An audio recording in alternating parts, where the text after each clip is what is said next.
బంగారు పండ్లు అనేటువంటి అనుదిన వర్తమాన కార్యక్రమం చూస్తున్న మీ అందరికీ ప్రభువైన యేసుక్రీస్తు వారి శ్రేష్టమైన నామంలో వందనాలు శుభములు తెలియచేసుకుంటూ ఉన్నా.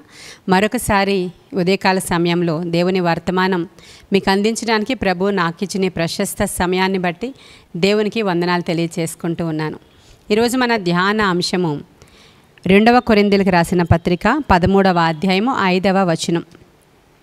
మిమ్మను మీరే పరీక్షించుకొనుడి అనేటువంటి మాట 1వ కొరింథీ 11వ అధ్యాయంలో 28 నుంచి 31 వరకు మీరు చూస్తే, కాబట్టి ప్రతి మనుష్యుడు తన్ను తాను పరీక్షించుకొనవలెను అనేటువంటి మాట చూస్తున్నాం మనం.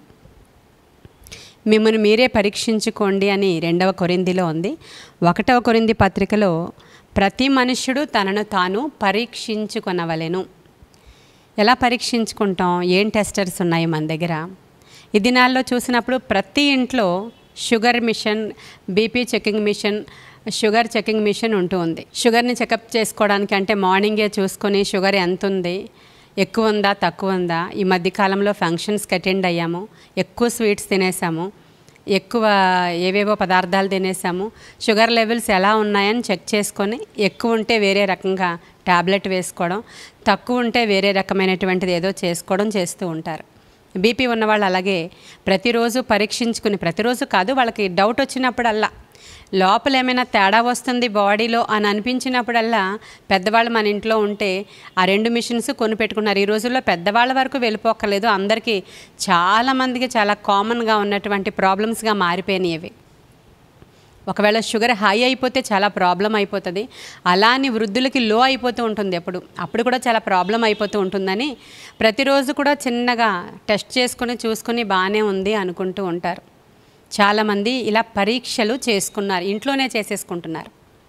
ఇక్కడ బైబిల్ సెలవిస్తూ ఉంది, ప్రతిదినం కూడా మిమ్మల్ని మీరు పరీక్షించుకోండి, ప్రతివారు తమను తాము పరీక్షించుకొనవలెను అనేటువంటి మాటలు మనకు కనిపిస్తున్నాయి. ఎందుకని షుగర్ని, బీపీని మనం చెకప్ చేసుకుంటాము అంటే, ఒకవేళ హై అయితే చాలా ప్రమాదాలు జరిగిపోతాయి, లో అయితే చాలా ప్రమాదం జరిగిపోతుంది అని మన శరీరానికి ప్రమాదం జరిగిపోవడం కోసం చాలా జాగ్రత్తలు ఎలా తీసుకుంటున్నామో, మరి ఆత్మకి జాగ్రత్తలు ఏమైనా తీసుకుంటున్నామా? మన ఆత్మ పరిస్థితి ఎలా ఉంది? వెలుగుగానే ఉందా? ఆరోగ్యంగానే ఉందా? పౌలు భక్తుడు అంటాడు, నా శరీరం బలహీనమే కానీ నా ఆత్మ ఎప్పుడు చాలా ఫిట్గా ఉంది అంటాడు. హల్లెలూయా.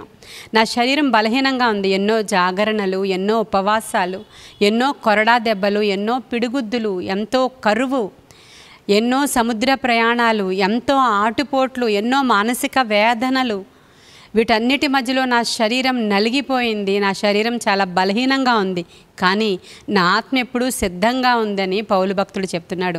మనమైతే మన శరీరం ఎప్పుడు ఫిట్గా ఉందా లేదా చూసుకుంటూ ఉంటాం. ఇందాక చెప్పాను కదా, అలా పరిశీలించుకుంటూ ఉంటాం. ఇంకా చాలామంది ఇలా పట్టుకుని చూసుకుంటూ ఉంటారు, పల్స్ ఇలా పట్టుకుని మంచిగా ఉందా లేదా, కొంచెం ఏమాత్రం తేడా వచ్చినా వెంటనే డాక్టర్ అపాయింట్మెంట్ తీసుకుని వెంటనే వెళ్ళిపోతూ ఉంటారు. చిన్న గ్యాస్ట్రిక్ వచ్చి, ప్రాబ్లం వచ్చి, పెయిన్ వస్తుంటే హార్ట్ అటాక్ వచ్చేస్తుందేమో అని వెంటనే హాస్పిటల్కి వెళ్ళి అడ్మిట్ అయిపోతున్న దినాలు ఇవి. మనకు తెలియకుండానే చాలామంది నిజంగానే హార్ట్ అటాక్స్ వచ్చి చనిపోతున్న దినాలు ఇవి. అందుకే అనుక్షణం కూడా పరీక్షలు చేయించుకుంటున్నారు. ఎక్కడ పడితే అక్కడ ల్యాబ్స్ చాలా ఎక్కువగా వచ్చేస్తున్నాయి. కారణం ఏంటంటే ప్రతిరోజు ప్రతి మనుష్యులు అలా పరీక్షలు చేయించుకుంటూనే ఉన్నారు, వాళ్ళ శరీరాలు ఎలా ఉన్నాయి అని. ఈ శరీరం ఇక్కడే ఉండిపోద్ది ప్రియమైన దేవుని బిడ్డలారా, కానీ ఆత్మ అది దయచేసిన దేవుని దగ్గరికి ఆరోగ్యంగా వెళ్ళాల్సిన అవసరత ఉంది. మరి నీ ఆత్మ యొక్క ఆరోగ్య పరిస్థితి ఏమన్నా నీకు తెలుసా?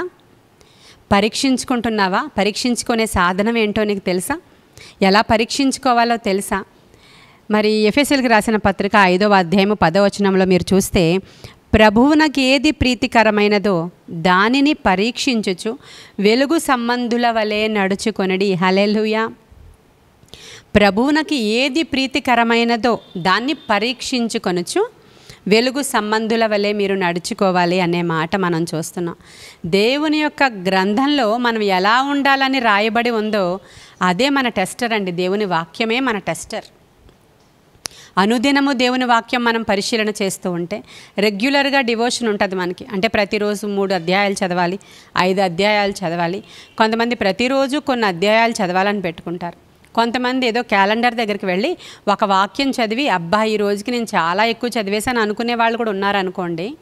అంటే చాలామంది వాక్యాన్ని పరిశీలన చేసి చదువుతున్నప్పుడు, లేదంటే ఇదిగో మనం ఇలా మార్నింగే వచ్చేటువంటి డివోషన్స్ అంటే డివోషనల్ ప్రోగ్రామ్స్ ఉంటాయి, ఆ ఉదయకాలం ఒక వర్తమానాన్ని వినాలి అని పెట్టుకున్నారు కొంతమంది. అది విన్నప్పుడు దాని ద్వారా కూడా దేవుడు మాట్లాడుతూ ఉంటారు. ఆ రోజు పరీక్ష కొలమానం అదే. ఈరోజు పరీక్షించుకోవడానికి ఏ అవయవాల గురించి సేవకులు చెప్పారో, ఈరోజు దేన్ని పరిశీలించుకోమని చెప్పారో, ఆ రోజు ఆ పరీక్ష నీ బాడీకి అవసరమై ఉందని నీవు గ్రహించాలి. కాబట్టి ఈరోజు మరి నీవు పరిశీలించుకున్నావా? నీ ఆత్మ యొక్క కండిషన్ ఎలా ఉందో తెలిసిందా?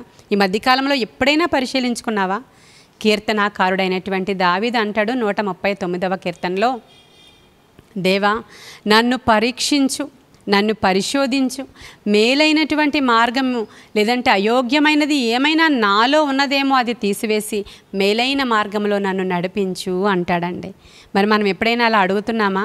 మనమైతే మనమే చాలా నీతిమంతులం కదా, నాలో ఏ లోపం లేదు, అసలు నేను చాలా పర్ఫెక్ట్గా ఉన్నాను, నేనేం పరిశీలించుకోవాల్సిన అవసరం లేదు, నన్ను ఎవరూ పరీక్షించక్కర్లేదు అనేటువంటి గర్వపు మాటలు చాలా ఎక్కువగా మనం వింటూ ఉంటాం. దావీదు చాలా భక్తుడండి, ధర్మశాస్త్రాన్ని దివారాత్రులు ధ్యానం చేయువాడు. కానీ అతడు కూడా మనుషుడే కాబట్టి వృద్ధాప్యంలో ఎప్పుడైతే పడిపోయి దిగజారిపోయాడో అతడికి చాలా భయం వేసింది. అందుకనే ప్రతిదినము అతడు పరీక్షించుకునేవాడు, పరిశీలించుకునేవాడు, పరిశోధించమని దేవుణ్ణి వేడుకునేవాడు. మరి ఈరోజు నువ్వు వేడుకోవడం నీకు వచ్చా? అడుగుతున్నావా? నీవు ప్రతి రాత్రి నీవు నిద్రకు ఉపక్రమించే సమయంలో, దేవా ఈరోజు నీకు ఆయాసకరమైనది ఏమైనా నేను చేశానేమో అదంతా తీసివేయి ప్రభా, నన్ను శుద్ధీకరించయ్యా, నన్ను నేను టెస్ట్ చేసుకుంటున్నాను ఈ రాత్రి, నీవు నాకు ఒక పీస్ ఆఫ్ మైండ్ లేదంటే సమాధానం ఇచ్చావనుకో నేను మంచిగా నిద్రపోతా, లేదంటే ఏమైనా జ్ఞాపకం చేయి ప్రభువా అని ఎప్పుడైనా పరీక్షించుకున్నావా నువ్వు? ఇంకా చేసేసిన దాన్ని కప్పిపుచ్చుకునే ప్రయత్నం చేస్తూ ఉంటాం మనం.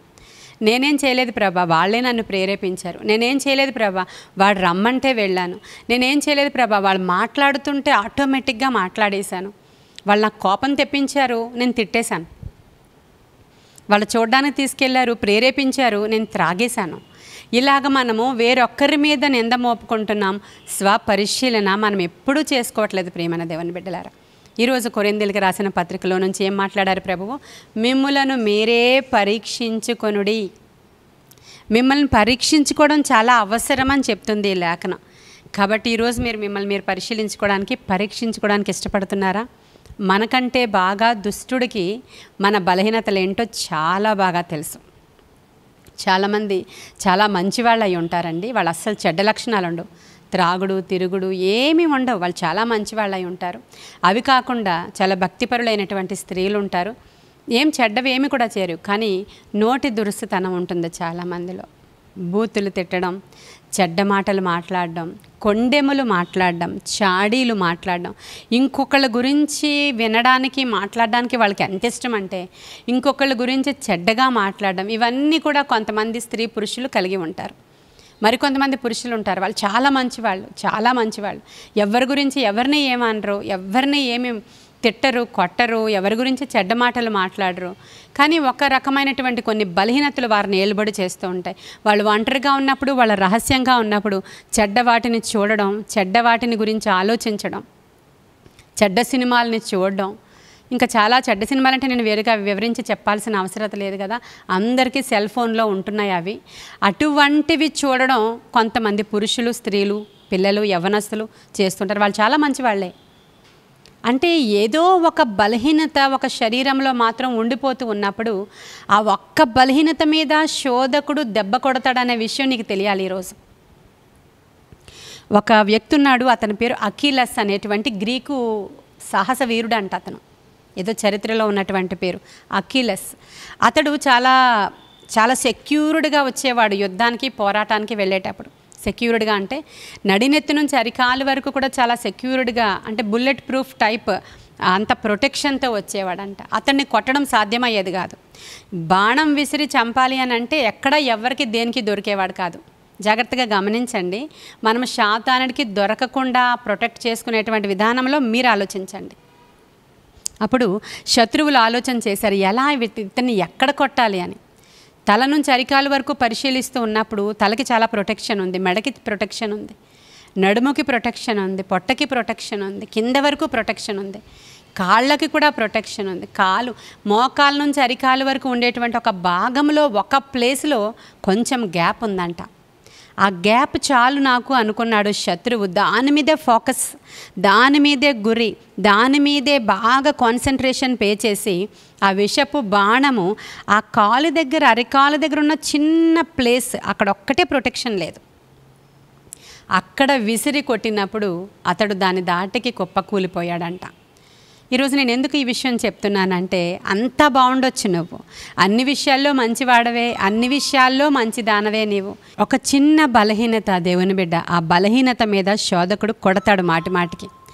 నీకు ఏమి బలహీనత ఉందో వాడికి తెలుసు. అది నీ నోరా, నీ చెవుల, నీ నాలుక, నీ తిండిపోతుతనమా, నీ తిరుగుబోతుతనమా, నీ వ్యసనమా, నీ శరీర బలహీనతలా, నీకు ఏది బలహీనతో దాని మీద వాడు దెబ్బ కొడతాడు. కాబట్టి ఈరోజు నువ్వు దేవుని దగ్గరికి వెళ్ళి అడగాలి, అయ్యా ఈ బలహీనత నుంచి నన్ను విడిపించు. దావీదు కీర్తనకారుడు ప్రార్థన చేసినట్లు చేసుకోగలవా నీవు? కీర్తనల గ్రంథము 19వ అధ్యాయం 13వ వచనములో, దురభిమాన పాపములో పడకుండా నీ సేవకుని ఆపుము ప్రభువా అనే ప్రార్థన ఉంది. దురభిమాన పాపములో నేను పడిపోకూడదు, మొకమాటానికి పోయి నేను ఎక్కడా పడిపోకూడదు. ఏ పాపములో నేను పడిపోకుండా నన్ను ఆపు నాయన. నా నోటికి, నా కంటికి, నా ముక్కుకి, నా చెవులకి కావలి కాయు నాయన. నా శరీర బలహీనతల్లో నేను పడిపోకుండా నాకు ప్రొటెక్షన్ దయచే. ఈరోజు నన్ను నేను పరిశీలించుకుంటున్నానని దేవుని వాక్యపు వెలుగులో నీవు పరిశీలించుకోవాలి. ఇలా వాక్యాలు వింటూ ఉన్నప్పుడు, వాక్యాలు చదువుతూ ఉన్నప్పుడు వాక్యపు వెలుగులో మాత్రమే నీ లోపాలు కనిపిస్తాయి. వెంటనే ఒప్పుకొని విడిచిపెట్టుకోవడం చాలా అవసరం. ఆ విధంగా ఒక వీరుడు అన్నీ జయించి ఒక చిన్న చోట ఓడిపోయిన సందర్భం చాలా సందర్భాల్లో మనం చూస్తూ ఉంటాం. చాలామంది మనుషుల దగ్గర అన్నీ మంచివాడేనండి ఇది ఒక్కటే అంటూ ఉంటాం కదా. నీవు కూడా అన్నీ మంచిదానివి అవ్వచ్చు. ఆ చిన్న బలహీనత, చిన్న గుంట నక్కలు నీ ద్రాక్ష తోటను చెడిపేస్తాయి. కాబట్టి ఈరోజు ఈ విషయంలో జాగ్రత్త పడాలని దేవుని దగ్గరికి వెళ్ళి, దేవా నన్ను నేను పరీక్షించుకోవడానికి ఈరోజు నాకు అవకాశం ఇవ్వండి ప్రభువా, నేను పరీక్షించుకుంటున్నాను. ఈరోజు వాక్యం ద్వారా నీవు మాట్లాడితే ఏమైతే నీవు మాట్లాడావో అది నేను సరిచేసుకుంటానని అలా అయినా మనం ఒప్పుకోలు చేసుకోవాలి. వాక్యం చదివేటప్పుడైనా నీకు తెలుసు నువ్వు ఎలాంటి వాడవో, అలా నీవు మనస్సాక్షి స్వరానికి లోబడుతూ కీర్తనాకారుడు వలె, యోబు భక్తుని వలె, ఇంకా అనేకమైన భక్తులు ఈ విధమైన ప్రార్థనలు చేసుకుని తమను తాము కాపాడుకున్నారు. ఆఖరికి పౌలు భక్తుడు కూడా, మంచిది ఏది కూడా నా శరీరంలో నివసించట్లేదని నాకు తెలుసు, ఈ చావునకు లోనైన శరీరము నుంచి నన్ను ఎవరు విడిపిస్తారు అని రోధించి విడిపించుకున్నట్లుగా మనం చూస్తున్నాం. కాబట్టి ప్రతిదినం కూడా మనం కూడా పరీక్షించుకుందామా? షుగర్ టెస్టర్, బీపీ టెస్టర్ ఎలా అయితే ఉందో, ప్రతిరోజు కూడా నువ్వు నీ ఆత్మకి టెస్ట్ చేసుకొని ఈ దేహముని, అంటే దేవుని ఆలయమైనటువంటి దేహాన్ని కాపాడుకోవడానికి, మన దేహాన్ని మనము గౌరవించుకొని ప్రభువుకి ఆలయముగా, పరిశుద్ధమైన నివాస స్థలముగా ఉంచి ఈ లోకాన్ని జయించి దేవుడిచ్చేటువంటి ప్రతి విధమైన ఆశీర్వాదం పొందుకోవడానికి, మరి ఆత్మలో సంపూర్ణమైన ఆరోగ్యముతో ఉండడానికి అవసరమైన కృప, శారీరకంగా, మానసికంగా, ఆత్మీయంగా బలంగా ఉండేటువంటి కృప పరిశుద్ధాత్మ దేవుని యొక్క సహాయము ద్వారా దేవుడు మనకు అనుగ్రహించునుగాక. ఈ లేఖన భాగము దేవుడు మన వినికిడిలో దీవించునుగాక. ఆమేన్. ప్రార్థన చేసుకుందాం. మహాపరిశుద్ధుడైన తండ్రి, మహోన్నతుడైన దేవ, వినుచున్న వారిలో ఎవరైతే రిపెంటెన్స్ నాయన వారి జీవితంలోనికి వస్తుందో, ఎవరైతే నాయన నిజముగా ఒప్పుకోలు మనస్సు వారు ఒప్పుకుంటున్నారో ఈ వాక్యము ద్వారా వారందరినీ దర్శించండి ఉదయకాల సమయంలో. మరి ముఖ్యంగా ఎవరైతే వాక్యానికి లోబడి వాక్యపు వెలుగులో తమను తాము పరిశీలించుకుంటున్నారో వారందరినీ కూడా దీవించి విడిపించి నీ గొప్ప కార్యాలు వారి పక్షముగా జరిగించి మీరు మహిమ ఘనత ప్రభావాలు పొందుకోమని ఈ దిన దీవెనలతో నింపండి, దిన ఆశీర్వాదాలతో నింపండి. శారీరకంగా, మానసికంగా, ఆత్మీయంగా మంచి ఆరోగ్యము దయచేయండి. నీ కృపగల హస్తానికి బిడ్డలను అప్పగించుకుంటూ యేసయ్య శ్రేష్ఠ నామంలో అడుగుచున్నాము తండ్రి. ఆమెన్. God bless you.